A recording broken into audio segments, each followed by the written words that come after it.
और इसी पर विस्तार से चर्चा करने के लिए मेरे साथ खास मेहमान जुड़ चुके हैं। प्रोफेसर डॉक्टर अंजल प्रकाश हैं, क्लाइमेट एक्सपर्ट हैं। प्रोफेसर डॉक्टर डीडी चौनियाल हैं, जियोलॉजिस्ट हैं। सौम्या दत्ता क्लाइमेट एक्सपर्ट हैं। नरेश पंत जियोलॉजिस्ट हैं, हमारे साथ जुड़ चुके हैं। आप सभी मेहमानों का बहुत स्वागत है। प्रोफेसर डॉक्टर अंजल प्रकाश, सबसे पहले एक बड़ा सवाल ये बना हुआ है कि ग्लेशियर फटा या भूस्खलन हुआ, क्योंकि सबकी अपनी अपनी थ्योरीज हैं और अमेरिका कुछ और कह रहा है, चीन का दावा कुछ और है।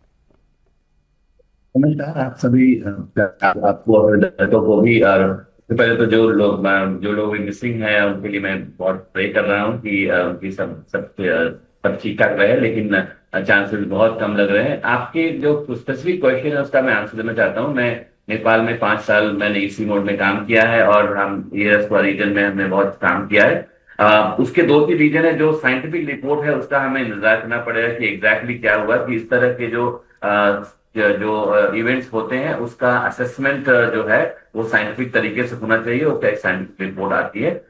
लेकिन जो प्राइमा फेस से जो मुझे दिख रहा है, जिस तरह से विजुअल्स मुझे दिख रहे हैं, ये दो चीजें बहुत नजदीक की हैं। एक जो थ्योरी है, जो ग्लेशियर का भाग जो है टूट करके और वो glacier lake out of flood जो बोलते हैं, कि क्या होता है कि जब वैश्विक गर्मी होती है, जो ग्लोबल वार्मिंग हो रही है, उसके कारण ग्लेशियर्स पिघल रहे हैं। जब ग्लेशियर्स पिघलते हैं तो वो पिघल करके आसपास की जगहों में, जहाँ पे डिच होता है, जो खुले जगह है, वहां पे वो वाटर इंपाउंड हो जाता है और धीरे धीरे धीरे पानी जो है वो का स्तर बढ़ जाता है। और कभी क्या होता है कि क्योंकि गर्मी ज्यादा होती है तो ग्लेशियर का एक टुकड़ा पूरा टूट जाता है और टूट के वो पूरा गिरा, और गिरने के बाद वो ग्लेशियर एवलेंच होता है। ये हमारे पास में भी बहुत जगह हुआ है ग्लेशियर एवलेंच।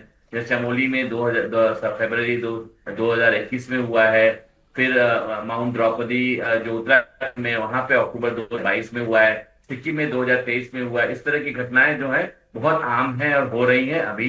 तो climate change as a climate scientist मैं ये कहना चाहूंगा कि इस जो हमारे जो आईपीसीसी जो रिपोर्ट है 2023 की, उसमें ये बहुत स्पेशली कहा गया है कि इस तरह घटनाएं जो है इसकी तीव्रता बढ़ेगी, इसकी फ्रीक्वेंसी बढ़ेगी, और हमको जो है एज नेशंस हमको एक साथ जुट के काम करना पड़ा है। तो आपका एक पॉइंट जो आपने जो बात कही है कि ये जो कंट्रीज हैं, जो देश हैं, वो इनको मिलकर काम करना पड़ेगा। ये हमारे अकेले की समस्या नहीं है, पूरी हिंदू कुश हिमालय रीजन की समस्या है।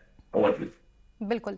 डॉक्टर डीडी चौनियाल, चीन के तिब्बत क्षेत्र में 500 से अधिक इस तरीके के ग्लेशियर लेक्स धीरे धीरे बनते जा रहे हैं और चीन लगातार जिस तरीके से इंफ्रास्ट्रक्चर बढ़ा रहा है, वहां पर कंस्ट्रक्शन का काम हो रहा है, बस्तियां बसा रहा है, क्या एक वजह उसे भी माना जाए जो इतनी बड़ी त्रासदी आई? और दूसरा, जब चीन के पास बहुत हाईटेक सर्विलांस के सिस्टम है तो चाहता तो वो अर्ली वार्निंग तो नेपाल को दे सकता था, शायद इतनी बड़ी त्रासदी होने से रोका जा सकता था। देखिए, ये जहां तक ये नेपाल की त्रासदी का प्रश्न है, यहाँ पर एक चाइना क्षेत्र में, तिब्बत क्षेत्र में एक नदी है, लेहंदी नदी, छोटी सी नदी है, और वो नदी है भोटकोशी है एक नदी, उसकी सहायक छोटी सी सहायक नदी है। और भोटकोशी आती है तिब्बत से, और तिब्बत का नाम ही भोट था पहले, तो भोट से आने वाली नदी का नाम ही भोटकोशी है, और भोटकोशी की ये सहायक नदी है। तो ऐसा बताया जाता है, या जो अभी तक की जो मेरी समझ में है वो ये है कि जो लेहंदी नदी है उस पर कोई लैंडस्लाइड हुआ है। अब वो लैंडस्लाइड चाहे ग्लेशियल से हुआ हो या अर्थक्विक एक्टिविटीज वहां पर कोई रही हो, टेक्टोनिक एक्टिविटीज, उनसे हुआ हो, तो उस लैंडस्लाइड ने इस नदी को ब्लॉक किया है, और ब्लॉक करने के पीछे इम्पाउंडमेंट हुआ है, पीछे झील बनी है। और ये झील बहुत जब काफी भर गई तो उसके बाद नेचुरली है कि उसका टूटना निश्चित था, तो उसका वॉल्यूम भी ज्यादा था। और जो सोर्स रीजन है, चाहे वो भोटकोशी का हो या लेहंदी नदी का हो, इनका ग्रेडियंट बहुत हाई है, और इस हाई ग्रेडियंट से जब वो इम्पाउंडेड जो लेक था, जो झील थी, वो झील टूटी तो वो बहुत तेजी से नीचे की तरफ आती है। और फिर ग्रेटर हिमालय को देखिएगा कि एक रसुआगढ़ी नामक स्थान है जहां पर कि बॉर्डर और चाइना का बॉर्डर है, उस स्थान से रसुका गदी नदी उस जगह का नाम है। वो जब वहां से आती है तो उसके बाद ग्रेडियंट नदी का बहुत अधिक है। ग्रेटर हिमालय की रेंजेस पर ग्लेशियर हैं और चारों तरफ से ग्लेशियर का डेब्रीज फ्लो है, जी। डेब्रिज बहुत ज्यादा है, मोरेनिक मटेरियल्स हैं। और जब हैवी वाटर का जो हाई ग्रेडियंट से बहुत तेजी से वो नदी जब नीचे आई, पानी आया, तो उसने ग्लेशियल मलबा को भी साथ में लाया। और नीचे फिर वो उसके बाद आती है रसवा नदी के बाद नीचे त्रिशूली नदी, फिर जो ये बूट-कोशी है ये मिलती है त्रिशूली नदी में। ठीक है। और त्रिशूली नदी में आने पर उसके बीच में छोटे मोटे डैम्स हैं, उनका भी वो टूटे तो उनको भी एक्युमुलेट करते चला गया। पानी की गति और पानी का वॉल्यूम बढ़ता ही चला गया, और एक साथ वो झील के टूटने के साथ एक साथ बहुत तेजी से नीचे की तरफ आता है। अब एक प्रश्न ये आता है, और बहुत नीचे की जैसे वो नीचे आती है त्रिशूली, और नीचे जो टाउन है, टाउनशिप है, वो सब ध्वस्त होते चले गए। एक खास बात इसमें यह है कि आपने देखा होगा कि जितने भी ये शहर टाउन्स में सिल्टेशन हुआ है, ये फाइन मटेरियल का हुआ है। अब प्रश्न ये उठता है कि ये फाइन मटेरियल कोर्स मटेरियल नहीं है, क्यों?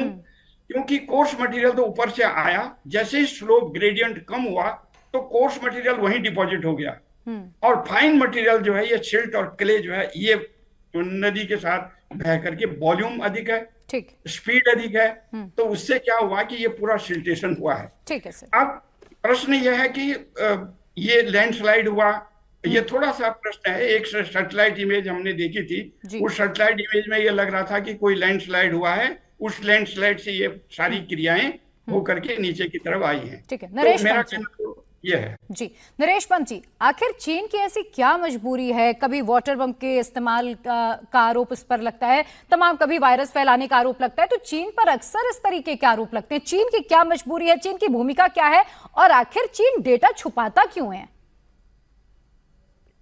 प्रिया जी, पहली बात तो बड़ी त्रासदी है, मगर इसमें पहले आपके पहले प्रश्न का अगर मैं जवाब दूं कि ये अर्थक्वेक जनरेटेड है या अर्थक्वेक इससे जनरेट हुआ, तो यूएसजीएस का अभी जो प्रिलिमिनरी डाटा है हमें थोड़ा समय वेट करना पड़ेगा, उस हिसाब से इसके कारण अर्थक्वेक हुआ है।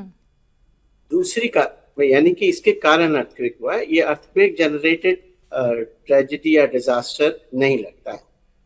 दूसरी बात यह है कि जो हम बात करें कि ग्लॉफ यानी ग्लेशियर लेक आउटबर्स्ट फ्लड है या नहीं है, तो जितनी रिमोट सेंसिंग वाली इमेजेस मैंने देखी है, मुझे कहीं पे प्रायर उसमें लेक नजर नहीं आई।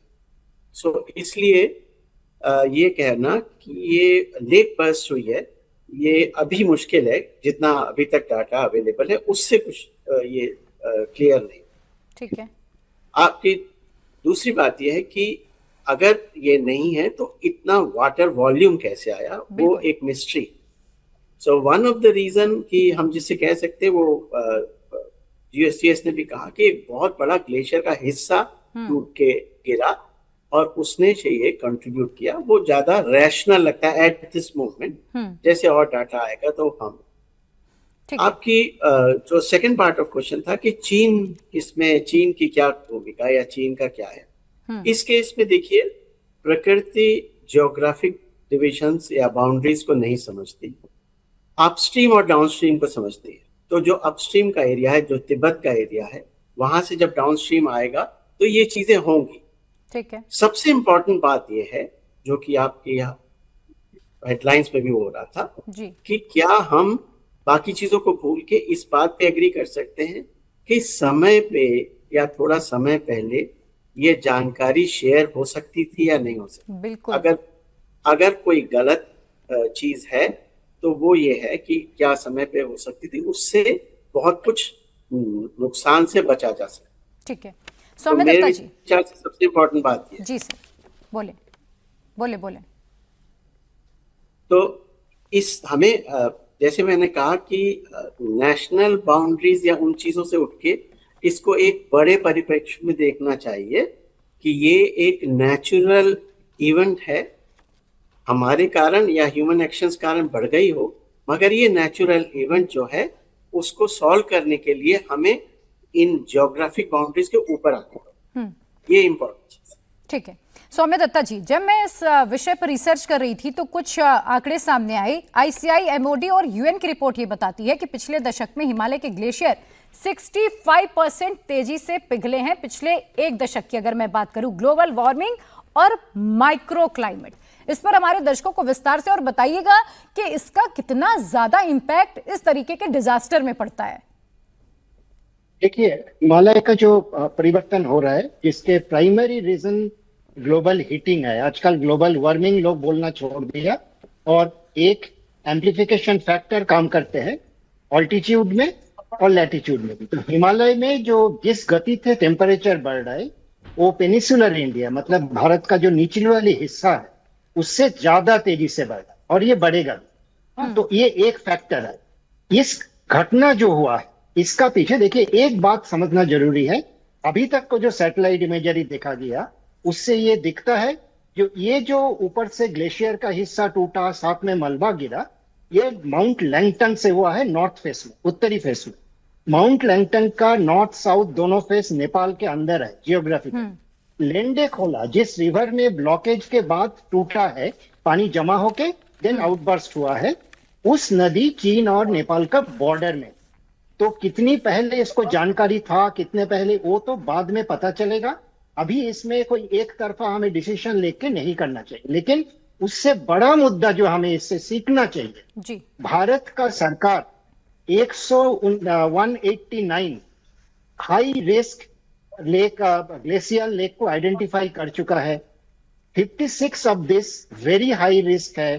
तो हमें इससे सीखना चाहिए। देखिए, हम यदि इस ढंग से बोलने लगे, ये साउथ लोनान लेक 2023 में जब सिक्किम में टूटा था, तब क्या भारत सरकार का कोई डिपार्टमेंट बदमाशी कर रहा था? This is useless. एक्चुअली इसका रियल टाइम मॉनिटरिंग सिस्टम हमारे पास नहीं है। हम काफी बाद में जानकारी मिलते हैं। और आज के दिन में जिस तेजी से ग्लोबल हीटिंग के चलते ग्लोफ का खतरा, ग्लेशियल लेक आउटबर्स्ट का खतरा बढ़ रहा है, उसको देखते हुए हमें अर्जेंटली इसको real time monitoring and early warning system और हमें मैपिंग करना पड़ेगा। जहां हाई रिस्क, जैसे मैंने बोला 189 हाई रिस्क है भारत का हिस्सा में और 56 वेरी हाई रिस्क, 56।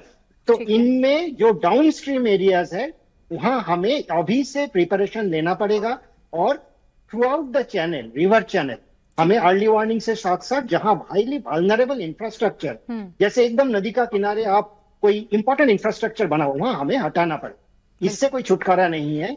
इसमें मैं अगले वाली, मैंने पिछली जो लास्ट स्पीकर थे उनको समर्थन कर रहा हूं। इसमें एक देश दूसरे देश को खाली दोष देते रहे, उससे काम आगे नहीं बढ़ेगा। कोऑपरेशन को बढ़ाना पड़ेगा और ये कोऑपरेशन हमारा region, cross border warning mechanism पे काम करने की जरूरत है। मैं इस पर सर आगे बात करूंगी, लेकिन रियल टाइम अर्ली वार्निंग जी जरूरी। डॉक्टर अंजन, आप बताया जाता है कि जिस समय ये तबाही आई, ना तिब्बत में उस वक्त बारिश हो रही थी और ना नेपाल में उस वक्त बारिश हो रही थी। तो फिर सवाल ये कि आखिर बिना बारिश के इतनी बाढ़ कैसे आई, जब भारी बारिश हुई ही नहीं?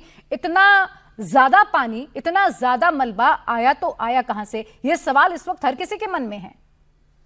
नहीं, ये तो जब ये ग्लेशियर एवलेंस होते हैं तो उसमें बारिश का जो पहले भी 2-3 इवेंट जो हमारे इंडिया में हुए हैं, जिसमें मीडिया रिपोर्ट्स आई कि ये बहुत बड़ी बादल फट गए या बारिश हुई है, ऐसा तो नहीं हुआ है। मोस्ट ऑफ दिस इवेंट्स जो हम लोग देख रहे हैं, ये ग्लेशियल एवलेंस का इवेंट है, जहां पे ग्लेशियर का एक हिस्सा टूट के गिरता है या ग्लॉफ का जो एरिया है वो टूट जाता है, या वो वहां पे कोई सिस्मिक एक्टिविटीज होती है, या वहां पे कोई क्रैक होता है जिसका जो वाटर वहां पे इंपाउंडेड है। ये जो 4-4, 5-5, 10-10 किलोमीटर लंबे लंबे ग्लॉफ्स होते हैं जहाँ पे बहुत पानी होता है, और थोड़ा सा भी कुछ एक्टिविटी हुआ तो वो पानी क्रैक करके निकल जाता है। इसलिए इसका जो हमें जिसको बोलते हैं अर्ली वार्निंग है, इसको बहुत मुश्किल होता है करने के लिए।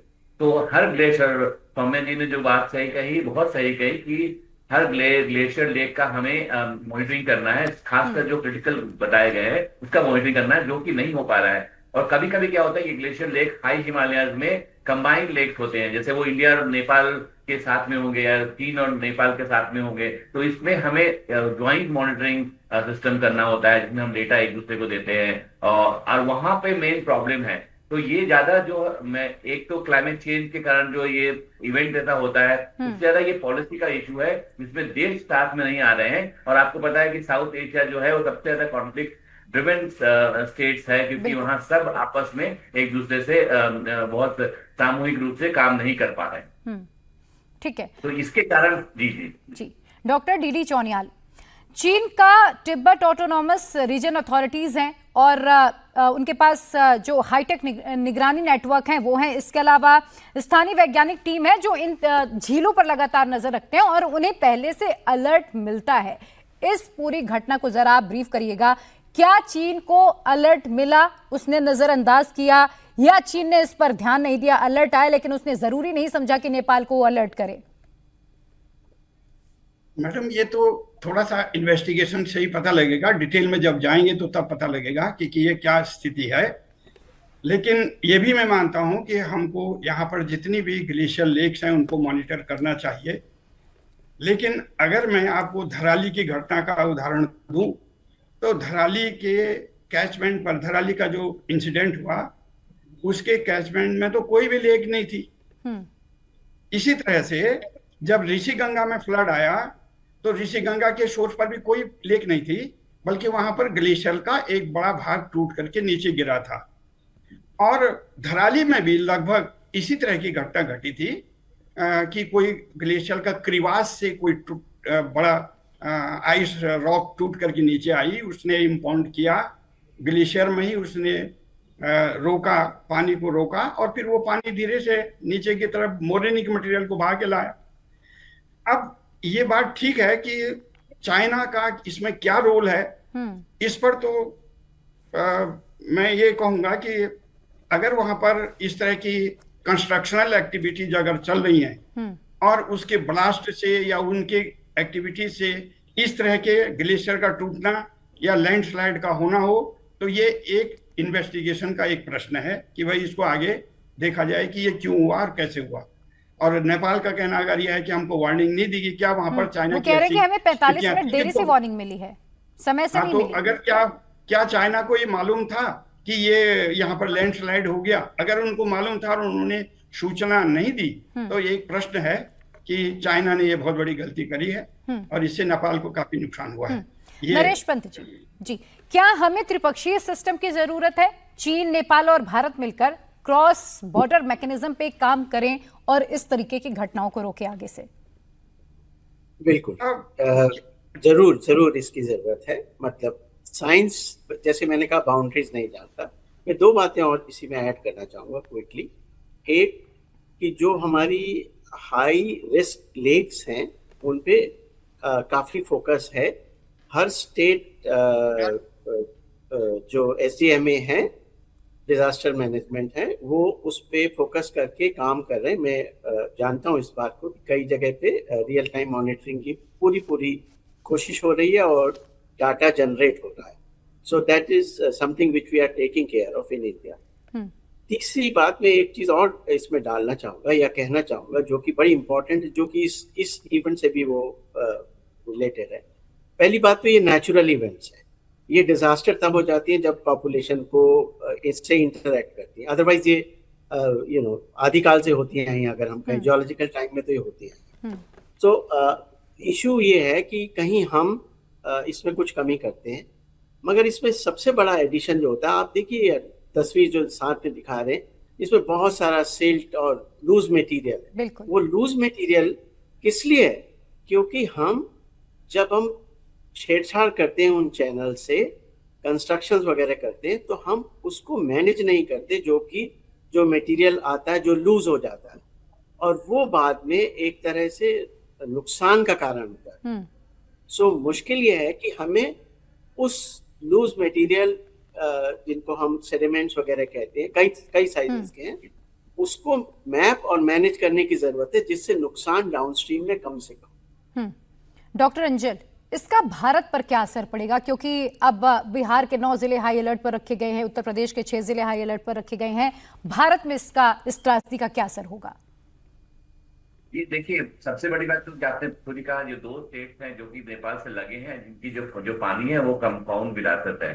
जो पूरा गंगा यमुना का सिस्टम है जो कि उत्तर प्रदेश और नेपाल में के बहता है, उसका ये जो पानी है ये पूरा वहाँ चीन और नेपाल से ही पानी आता है, जो कि हमारे गंगा के प्रदेश जो है उसमें बहता है। तो जो कुछ भी अगर इसमें चेंजेस आते हैं अपस्ट्रीम में, उसका डाउनस्ट्रीम में बहुत बड़ा असर होता है। आपको पता है कि यूपी के कुछ जिले और बिहार के कुछ जिले हमेशा डूब के जिले माने जाते हैं। कम से कम 20 से 40% उनके जो जगह है वो हर समय बाढ़ से प्रभावित रहते हैं। तो इसमें जो प्रीवियस स्पीकर्स ने हमें कहा है कि हमें बाढ़ का अगर नियंत्रण करना है तो हमें एक दूसरे से बात करनी होगी। हम कर भी रहे हैं, ऐसा नहीं कि हम नहीं कर रहे हैं, लेकिन द्विपक्षीय वार्ता हो रही है, त्रिपक्षीय वार्ता हो रही है, लेकिन कोई कॉन्क्रीट सजेशन हमें निकल के नहीं है दिख रहा है। एक तो वो बात हो गई। दूसरी की इस तरह की जो एक्सट्रीम इवेंट घटना है जिसमें एकदम टाइम बहुत कम मिलता है हमें, हम तो डाउन स्ट्रीम कंट्रीज हैं, तो उसमें हमें बहुत बहुत देखने की संभावना है कि किस तरह से हम अपना जो है अपने घर को ठीक से रख सके। और उसके लिए बहुत सारे जो हैं जो कि रिसीव विजडम है, बहुत सारा कि ऑलरेडी दिखा गया है। अब पॉलिसी एक्शन लेने की ज्यादा जरूरत है, वही वहां पे हम बहुत ज्यादा आगे नहीं बढ़ पाते हैं, ये मेजर प्रॉब्लम है। लेकिन अदरवाइज अगर आप देखेंगे तो हमने बाढ़ नियंत्रण पे काम बहुत किया है, लेकिन बिहार में और यूपी में कुछ जिलों में जो बाढ़ है वो पेरिनियल है और वो आता है, पूरा पानी नेपाल से आता है। जो नेपाल में डैम है वो भी इंडियन इंजीनियर्स, डैम भी नहीं है, वो एक बैराज है जो कि इंडियन इंजीनियर्स कंट्रोल करते हैं खाली कोसी रिवर पे। तो इस पे बहुत बड़ी ये में काम करने की जरूरत है। और ये वेकअप कॉल है, ये जो इवेंट है ये वेकअप कॉल है। ये मीडिया इवेंट नहीं होना चाहिए कि 2 दिन के बाद में हम दूसरी बात पे चले। हमें इस पे कॉन्क्रीट काम करने की जरूरत है। बिल्कुल, ये बहुत अहम है कि इसमें कोई कॉन्क्रीट कदम हमें उठाने होंगे। डॉक्टर डीडी चौनियाल, इंफ्रास्ट्रक्चर और वाइब्रेशन थ्योरी जो चल रही है उस पर भी बात करनी जरूरी है। बताइएगा ये कैसे काम करते हैं, और जब कंस्ट्रक्शन होता है तो हाई एल्टीट्यूड स्लोप्स में कैसे दरारें आती हैं, कैसे असंतुलन पैदा होता है और फिर इस तरीके की घटनाएं होने शुरू हो जाती हैं।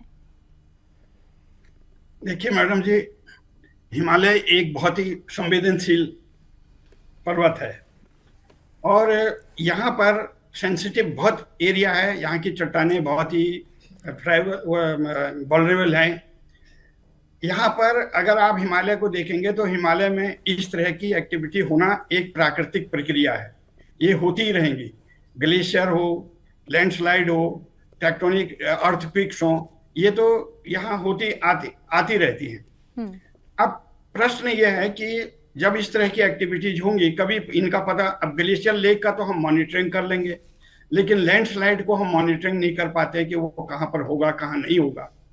तो ऐसी स्थिति के लिए थोड़ा सा हमको ये ध्यान देना पड़ेगा मैडम कि जो नदी का एरिया है, जो नदी ने अभी ये घेरा है, वो नदी के जो फ्लड प्लेन है उन पर लोगों को न बसाया जाए।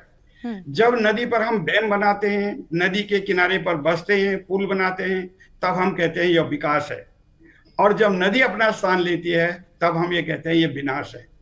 तो ऐसा थोड़ा सा इस बात से भी बचना हमको चाहिए कि नदी के किनारे फ्लड प्लेन और ओल्ड फ्लड प्लेन भी दो, एक एक्टिव फ्लड प्लेन है, एक ओल्ड फ्लड प्लेन है। तो ओल्ड फ्लड प्लेन को भी पर भी हमको नहीं बसना चाहिए, और ऐसे स्थानों पर हमको नहीं बसना चाहिए या बसाना चाहिए जिससे कि जिससे कि हम डिसास्टर को बचा सकते हैं, जो हैजार्ड तक ही सीमित हो, डिसास्टर ना हो, ऐसा मेरा मानना है। इसके साथ साथ आप ये कह रहे थे कि यहाँ पर अब जैसे अर्थक्वेक की क्रिया है, भूकंप की क्रिया है, पंत जी ने भी इसको बताया कि अब अर्थक्वेक कब आएगा, अर्थक्वेक कब होगा, कब नहीं होगा, यहाँ पर टेक्टोनिक एक्टिविटी किस प्रकार से कार्य करेंगी, ये तो एक बहुत बड़ा विषय है। इस पर तो बात करना तो अलग पॉइंट बन जाता है जी। तो इन चीजों को मद्देनजर रखते हुए इतना जरूर है कि चाइना और नेपाल के बीच में ये थोड़ा सा तालमेल अगर बैठ जाता तो संभवतः इस तरह की त्रासदी से हम बच सकते थे जी। तो यही हमारा कहना है जी। नरेश पंत जी, अब हाल ही में जिस तरीके के डिजास्टर्स आए हैं, चाहे मैं बात करूं हिमाचल में जिस तरीके से आते हैं, मैं भारत की बात कर रही हूं, उत्तराखंड में आते हैं, या अभी नेपाल की हम बात कर लें, तिब्बत की बात कर लें, मैन मेड डिजास्टर कहा जाने लगा है, और इस डिजास्टर को तो कहा जा रहा है कि चाइना मेड है।